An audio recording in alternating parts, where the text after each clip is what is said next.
Assalomu alaykum, aziz kitobxonlarim.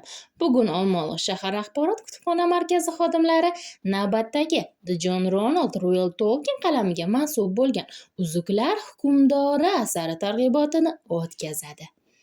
Agar ushbu asarni boshidan oxirigacha o'qisangiz, unda ona yurt mustaqilligi uchun kurash, uning bosqinchiliklardan ozod qilish qancha mushkul va murakkab vazifa ekanligini anglaysiz.